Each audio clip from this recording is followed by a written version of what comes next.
Good evening as we welcome you to the London Coliseum for an evening of festive musical entertainment. A performance by the English National Opera of Franz Lehar's operetta masterpiece, The Merry Widow. This is a new production by Colin Graham, with sets and costumes by David Collis, which firmly set the action where it belongs, in Paris around the turn of the century. The story is almost too well known to bear repetition. But, of course, in any case, the dialogue is in English in this production by Edmund Tracy, with lyrics by Christopher Hassel and John Cox, so you shouldn't have any difficulty at all in following the action, even though it does take a few twists and turns at times. Essentially, it concerns a wealthy and very attractive widow, Hannah Glavari, who has to be persuaded to marry a fellow citizen of her native Pontevedra to save this mythical Balkan state from bankruptcy. An obvious candidate is Count Danilo, although there are problems, as you'll discover, and not merely because he has to compete against a whole army of other suitors who besiege the Merry Widow at every available opportunity. One such opportunity is the party at the Pontevedrian embassy, which takes place in the first act of the operetta. There's also a subplot concerning a French officer, Camille de Rossillon, and Valenciennes, the ambassador's wife, and the loss of her fan, on which Camille has written an indiscreet message. Now, before Act 1 begins, we must just remind ourselves about the principal performers. Anne Howells plays the starring role of Hannah Glavari. Emile Belcourt is Count Danilo. John Fryatt is the embassy secretary, very much put upon, Niegush. The ambassador is Eric Shilling. Valenciennes is Della Jones, and Camille is Graham Clark. So now the party is about to begin, and to direct the musical proceedings of Franz Lehar's The Merry Widow, we welcome our conductor, Henry Krips.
and in no Pontevedra, and all unworthy though they be, house and grounds of Ponte Viedro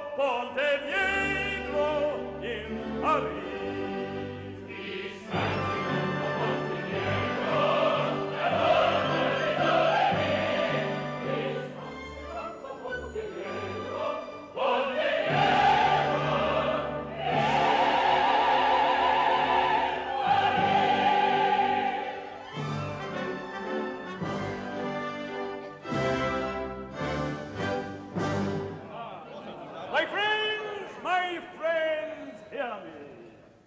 On the eve of our most illustrious sovereign's birthday, I propose to send him a telegram of congratulation. Oh, Jenkins!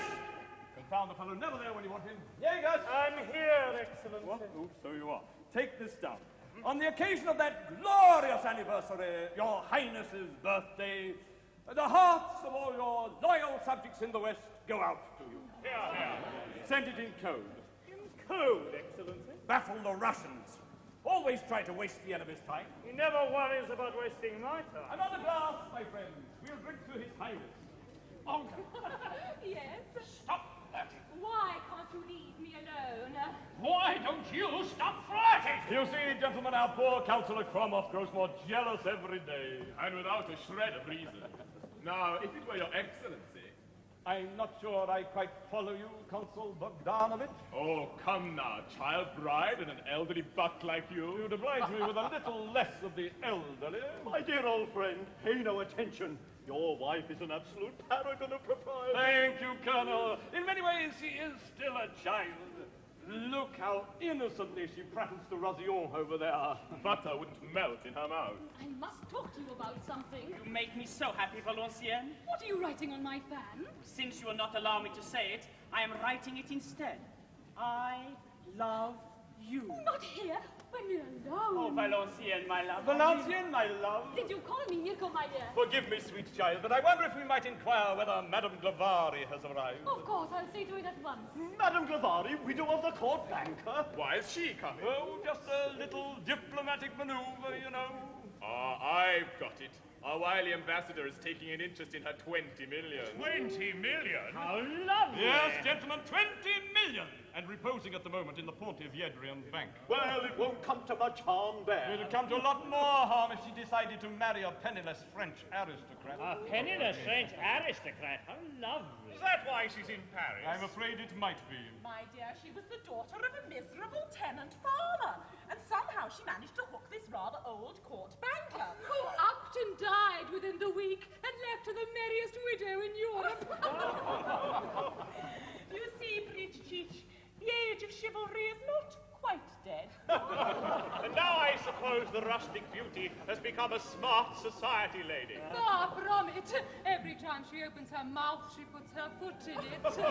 And between ourselves, Vicomte, it's hard to decide which is prettier, the mouth or the foot. Ladies and gentlemen, the interval is over. 20 million. Sam Brioche, I've an idea you'd like to marry this widow. It would be lovely if she'd have me. Don't waste your time. She's going to marry me. You? She's never even seen you. No, but when she does... Olga, stop flirting. Stop fussing. Jenkins, take this down. All this talk about Madame Glavari marrying a Frenchman must stop. Yes, Excellency. And I am going to stop it. Yes, Excellency. I shall personally ensure that her 20 million remain in the fatherland. How, Excellency? Native cunning, Jenkins. I have a plan. Not another one. But to make the plan work, I need Count Danilovich. You need Count Danilovich to work. I need him to earn 20 million for the fatherland. With respect, Excellency, the Count has never done a day's work in his life. Then it's time he started. Off with you and fetch him here at once. At once, Excellency. Any news of Madame Glavari, my dear? It seems she hasn't arrived yet. I want to know the moment she's here. Ah, Monsieur de Rosillon, I hope my wife is looking after you. Oh, Your Excellency, I've never been so well looked after in all my life. Excellent, excellent. Look, now's our chance. There's no one here. Alone at last, and Agnes near. I must have a word with you quickly. The words are few that I long to say. No, no. One word of folly and away.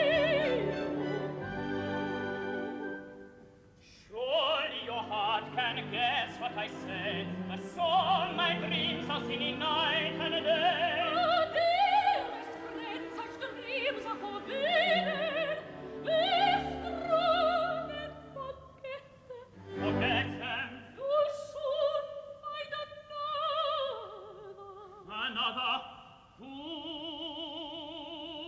you are my own. I want only you, and you.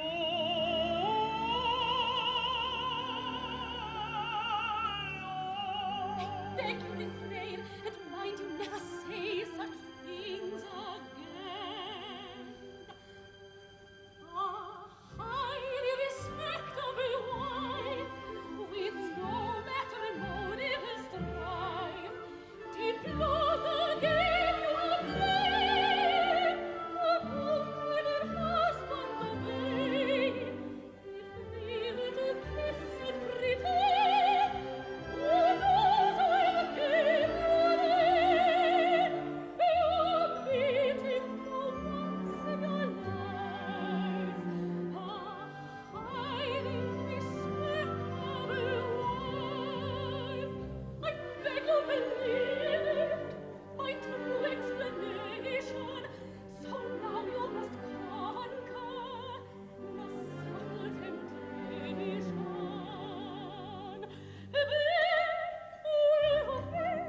Go ready, it's perilous to play with fire.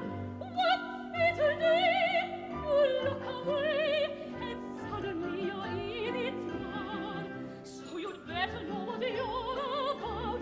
A tempting fate without a doubt. Put out the flame and drop again. Revive your fingers,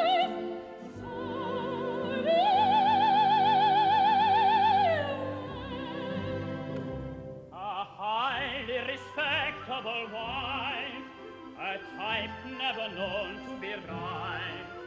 Then why is it I have to meet one and she an adorably sweet one? I'll gladly endure these delays, your slave to the end of my days, while you for the rest of your life remain a respectable wife. I know the dangers you needn't have told me, but true love is fearless, and nothing shall hold me. Try crazy, this cannot be reciprocal desire. Well, love say, there's no delay, it means a waning fire. So you'd better know what you're about. Love with true flame, should hate, wait, or hang about. I never dare, and for despair I will not listen. So beware.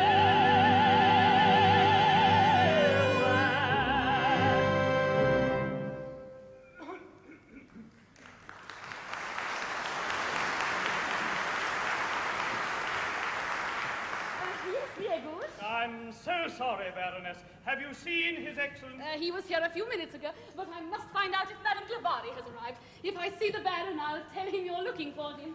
Come here. Up and down, up and down. I don't know what they think I am. Would it be too much to hope for just 5 minutes of uninterrupted peace? Jenkins, It would. you're back early.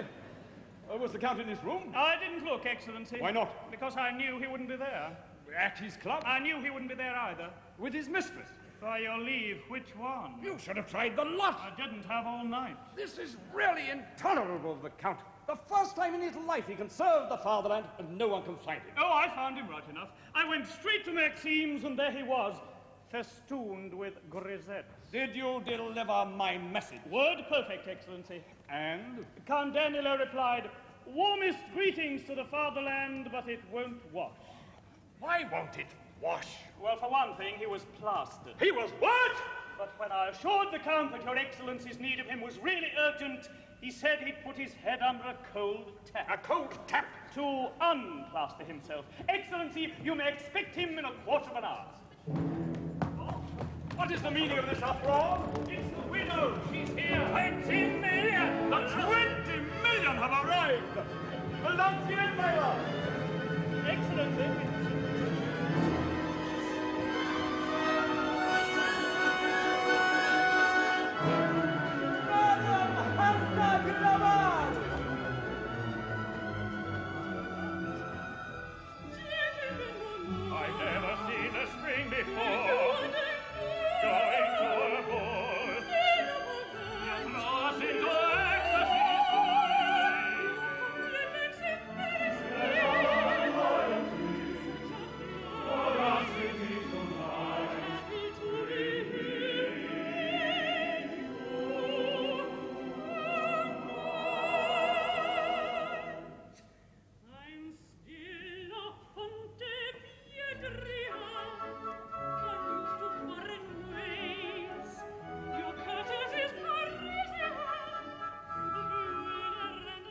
boy. It has such a golden ring to it. A golden ring? You mean I remind you of a rich man counting his money? And such a lot of money. I'm sure you can hardly mean that. Ah, now, gentlemen, you mustn't be offended if I always say what I think. I've only been in Paris a short while, and so I haven't yet learned how to pretend like the rest of you. In addition to which, I'm a terrible liar. Oh, lovely. Dearest lady, what sort of a dancer are you? Well, as a matter of fact, I believe I'm rather good. Oh, then may I have the pleasure of your first dance? As many as you like, gentlemen. You're all welcome. And I'll dance till you drop. Gracious lady, you do us honor. Madame Clavari, it is a pleasure to welcome you to our house. You're all too kind. Much, much too kind.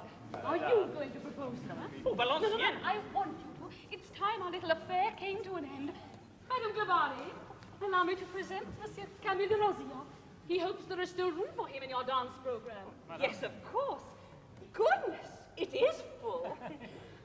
I believe the interval is all I have left. May I reserve the interval? I absolutely forbid you to spend the interval with her. Oh, but I thought you said that you Never mind wanted what me I to said. sing. Baroness, gentlemen, I've had an idea. Come to my house tomorrow, and I'll give you a party. A real Pontevedrian party. In honor of our prince's birthday. The entire Pontevedrian colony in Paris shall be invited. And you as well, gentlemen. thank you. And then, Monsieur de Rosillon, I'll dance with you until you get cramp in your leg. You want not to get a cramp in your leg with her. I absolutely forbid it. My dear lady, what an artless child of nature you are. You remind me very much of my first secretary, Count Danilovich. Count Danilovich. Why should I remind you of him? Why? Oh, well, after all, what I mean is, you and he... Jägers, did you happen to make a note of my thoughts on this subject? Your Excellency felt that Madame Glavari and Count Danilovich shared a passion for the woods and mountains of Pontevedra. My point exactly. The Count and I? Yes, perhaps you're right. Once upon a time... No, it was nothing. What was nothing? Oh, nothing at all. What could there have been? But you said just now that it was nothing. Did I say that? I must have been mad. No, it was nothing. So there was something. Jägers, take this down. Investigate the possibility. Give her your arm. Yes, I want you to. Madame Clavari, Monsieur de Rosillon will show you to the ballroom. Madame. No, don't offer her your arm. I absolutely forbid it. Am I to find my own way to the ballroom? Allow me. So many arms, and all ready to grab. Come, Baron, you look the most dangerous. I am going to marry the widow. So am I. So are you. Oh, Valenciennes, really? I absolutely insist. You will be very happy, and I will be very respectable. Oh, please give me your arm.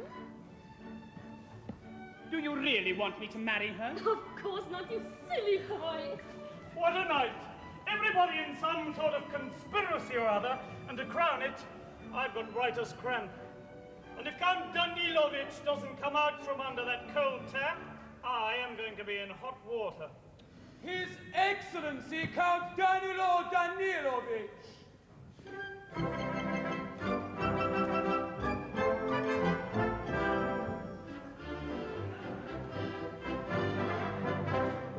At your service. Well, where's Fatherland? I'll tell him you're here. I'm most demanding Fatherland. Whenever when you understand, I'll sweat for you with all my might. But rather more by day than night. I'm sitting at my desk by one, among the urgent files below. A little painful thinking done, I'm back at home for drinks that fall. At private interviews I'm post, a weary statesman in his chair, but keep my mouth severely closed with diplomatic savoir-faire. I play my part without a doubt, though the results are somewhat thin. I use my in tray as my out, and vice versa, out and in. The strain of it is great indeed, until the day I receive the light. No wonder that I sorely need a little change of scene at night. I'm going to Maxine to join the whirling stream, for wandering far and glancing, the moments fly romancing. Lo, ju, glo, glo, Margot, fru, fru, and in their fond embraces forget my fatherland. And Maxine once again, I swim in pink champagne. When people ask what bliss is, I simply answer, this is lo, choo, choo, glo, glo, Margot, fru, fru, and in their fond embraces forget my fatherland.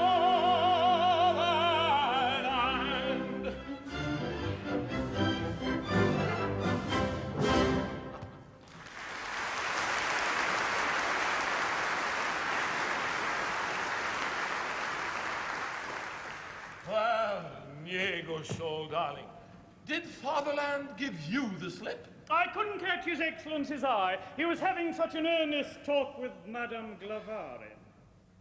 Madame Glavari? Hannah Glavari? The same. Well, what on earth is she doing here? Oh, well, it doesn't matter.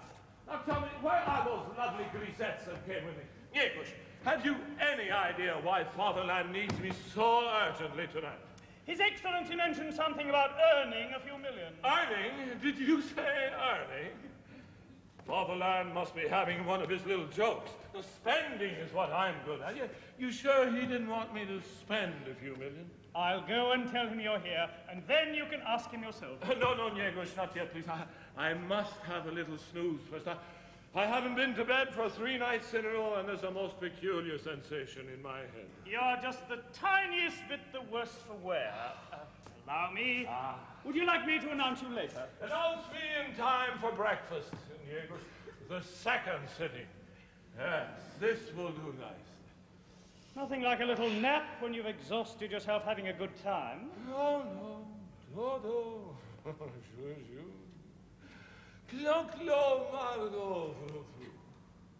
Pleasant dreams. I wouldn't mind betting the sparks are going to fly when he sees Madame Glavari again. This time last year he was wild to marry her. Then his horrible old uncle puts his foot down, and that's the end of that. Sir goes off with his regiment, and she hooks Moneybags Glavari. Oh, dear. But if you ask me, they're just as much in love as ever. Quiet. You're talking in your sleep. Better watch what you say. I beg of you, please. After all that whirling around, I just must catch my breath. Can't you tell Madame Glavari's charms but exhausted?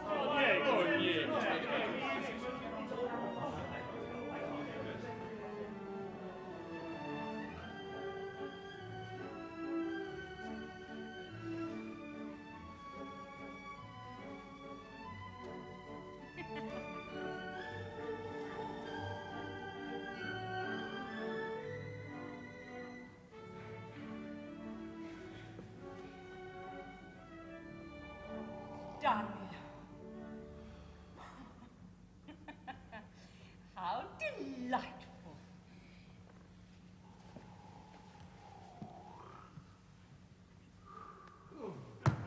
Oh, good God in heaven. Can't a man have a little bit... Hannah!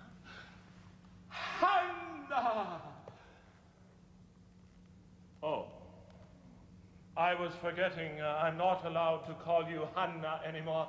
Forgive me, Madame. Of course, you can still call me Danilo if you want to. I doubt if I could bring myself to utter the word even if I tried. Snore away. No, no, please don't go. I'm wide awake now. Never felt fresher in my life. What's brought you to Paris?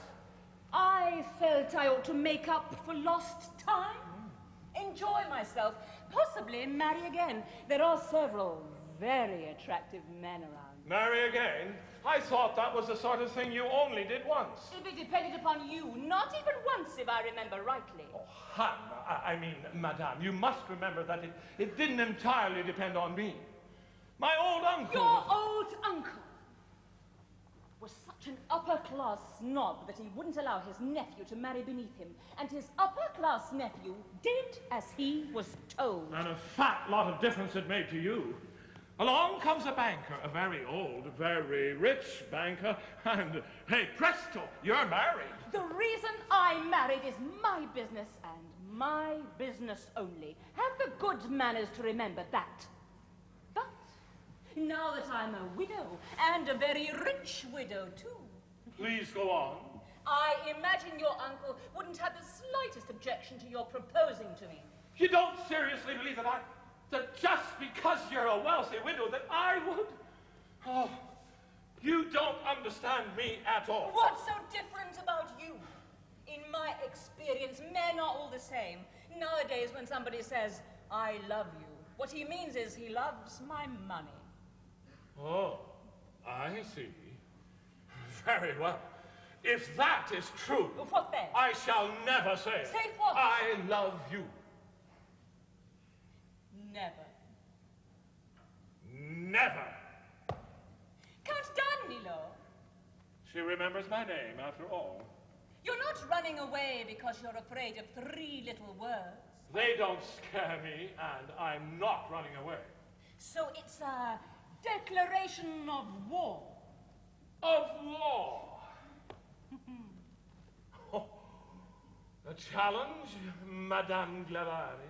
Challenge, Count Danilo, which you've accepted. Madame, they've already announced the next Not dance. now, gentlemen. I'd like a little time to myself. Keep at it, my friends. Never say die. Sam Brioche, I'll be quite open with you. I only have to break off a casual little liaison I've been having with a married woman, and I shall marry the widow. I'm in exactly the same boat myself, and I intend getting out of it in exactly the same way. You're after the 20 million. You ought to be ashamed. Yes, I'm after the 20 million. So are you. The only difference is that I am ashamed, and you are not. But Camille, my darling, we can't go on like this. I'm sure people are beginning to talk about us. Besides, you still haven't found my fan. Oh, what on earth possessed you to write I love you on it? Suppose my husband finds it. Oh, you're imagining things. Please don't be upset. I'll find that silly old fan. No, my dear Cromwell, it's quite out of the question. This fan... Oh, my God. This fan, with its shameless message, must belong to my wife. It couldn't be anyone else. She's constantly flirting with every man in sight. And now I have proof of her infidelity. Give it to me, Baron. Oh, I'm so worked up I could burst into flames. Lancian, thank heavens you're here.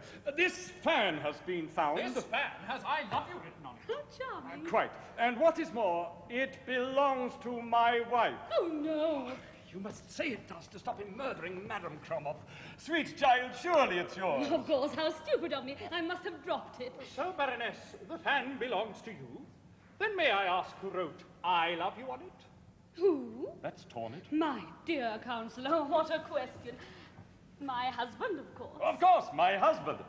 I mean, her husband. Oh, when he gave it to me. When I gave it to her. Full marks, my dear. Well, if that's the way No it is... question about it, my dear Cromwell. No question at all. Well, may I say I am very relieved to hear it. Baroness, Your Excellency, please excuse me. I must go and say a few tender words to Olga. She's bound to be flirting with somebody somewhere.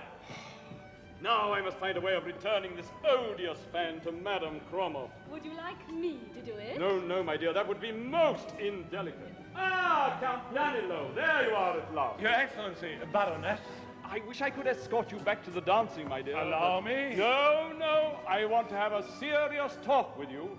Monsieur de Rozion, would you be kind enough to give my wife your arm? Oh, with great pleasure. My fan has turned up. How lovely. My husband has it. How ghastly. You haven't a moment to lose. You must marry the widow. I'll declare myself tonight. That's rather sudden, isn't it? Let's sit down. How long have you been here at the embassy? Far too long. 4 months. Fought any duels? Oh, no. They leave me quite cold. I rather think they're meant to.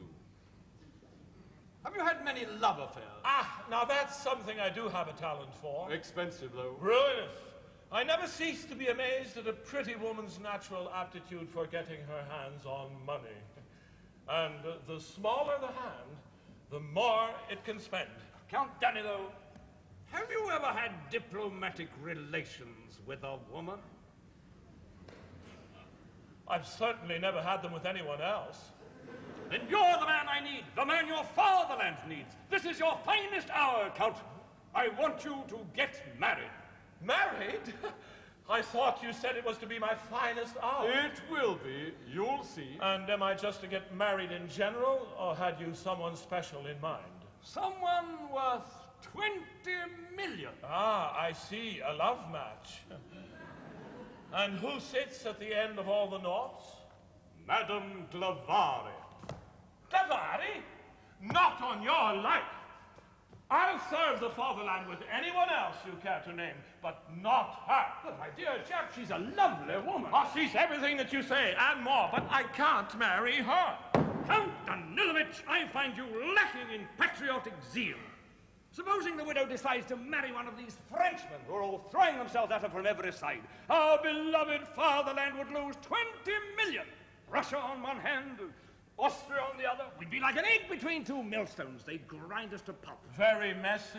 Count, this is a serious crisis for your country. I demand that you take it seriously. My dear Baron, it is also a very serious crisis for me. But very well. I give in. My dear fellow. So long as I don't have to marry her myself, I think I could contrive that she didn't marry any of them. How would you do that? Oh, simply by deflecting anyone that Madame Glavari seemed to be showing an interest in. Well, I leave it to you. Just be sure that if she marries a Pontevedrian. Preferably yourself. Never. But why not? Because I have a golden rule.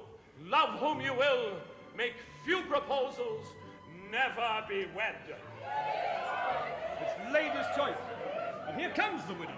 I'm ready for her and her suitors. The fatherland will reward you. Well, that'll be a change. Jenkins! Sir.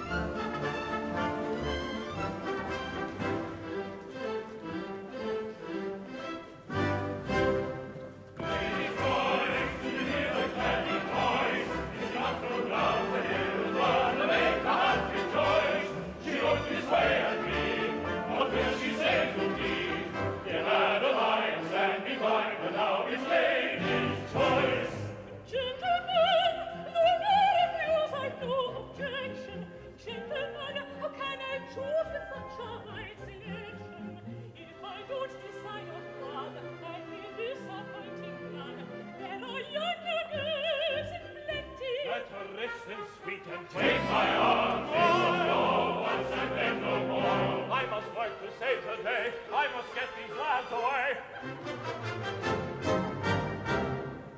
Woo her, plead for her endorsement, while I bring up some reinforcement. Just look at the way that she plays with me, the worst thing to do to a man. For all the attention she pays to me, that might as well be in Japan. For years they make argue and fight to vote on terms on a par with a man. They've got what they want in the right to vote. What's next if they don't when they can?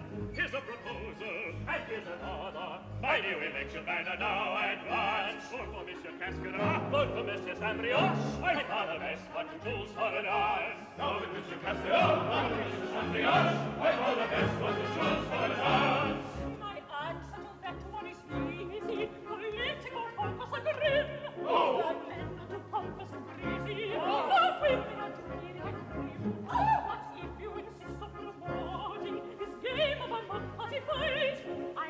for my country by voting and win the election tonight. I've had a brainwave, I've had another. And I must do the very best I can. Serious reflection before election, which I'll do with a proud lucky man. Serious reflection was before election, which of us all is a proud man. Gentlemen, no more. It looks as if you're not to be resisted.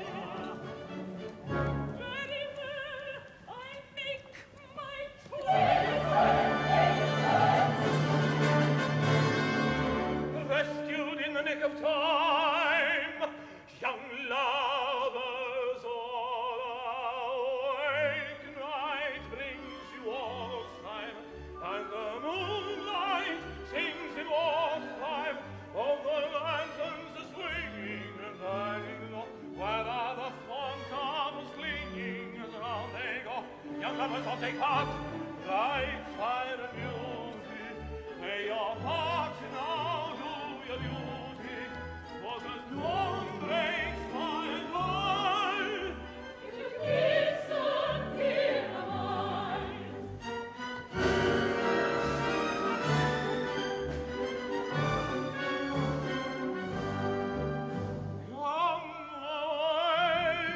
Come away to the ball, where the dreams that you dream will be true, where the strings as they play seem to call, beckon and call to you.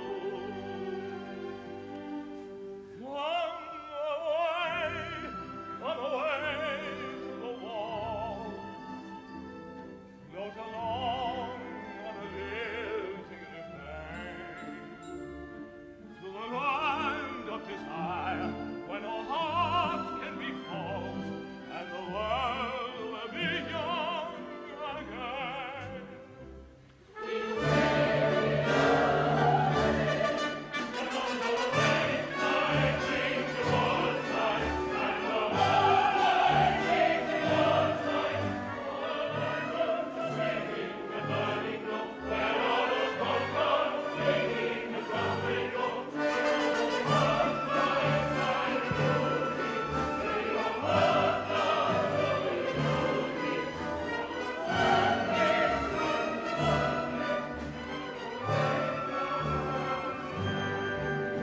My labors of the day are done. They ought to be enough for one. This work at night, here land of mine, is far too much, and I resign. I once again implore you, I too no less adore you. what courtesy and made me grace, Disaster stares me in the face. I choose then no more voting. Is a man well worth your noting? Another on my plate. My friend can dance the polka, fandango and quadrille. He'll demonstrate the mazurka, or any dance you will. For grace and poise in the ballroom, I've tried him out myself. An escort quite exceptional, too good to be left on the shelf. So in this meeting, he'll be competing. Another candidate to take his chance. A vote for Monsieur Rosie, oh, vote for Monsieur Rosie, oh. He's one of the best and to choose for the dance. Vote for Monsieur Rosillon, vote for Mrs. Henriot, vote for the best for the My friend has gone too far. Not at all so sure. Is when I feel quite strong too. But he has nothing much to say, and he pretends to look away. What if I should choose you? Me? Pardon, ma'am, I do not dance. You're out of it then, am I right? No, no, you're wrong. You, I claim this dance tonight. You do? What then? What Well, if this dance belongs to me, then I may use it as I please. Do you agree? That's all.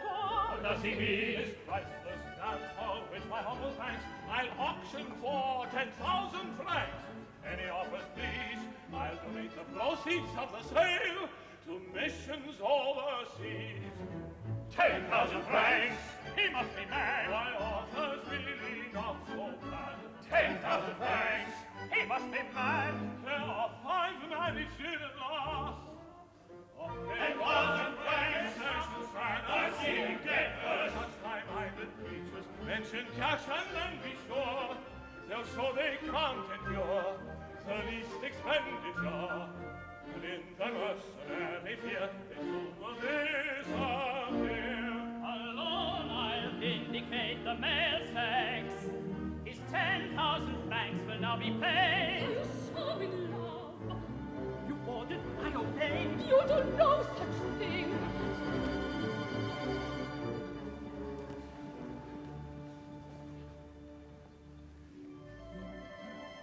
The last is gone, good riddance too, and we are alone. Now I can dance with you. My words I withdraw. I was your choice, deny if you can. As a flying flame, I dance alone. Music is playing,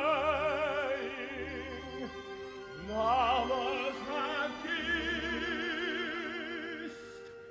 Madam, how can you resist?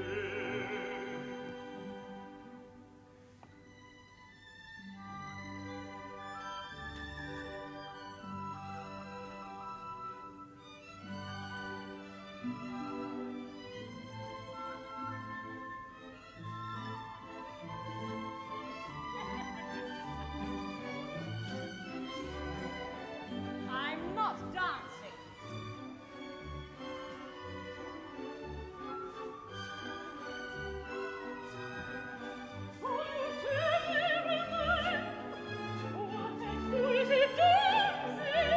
I do what I can.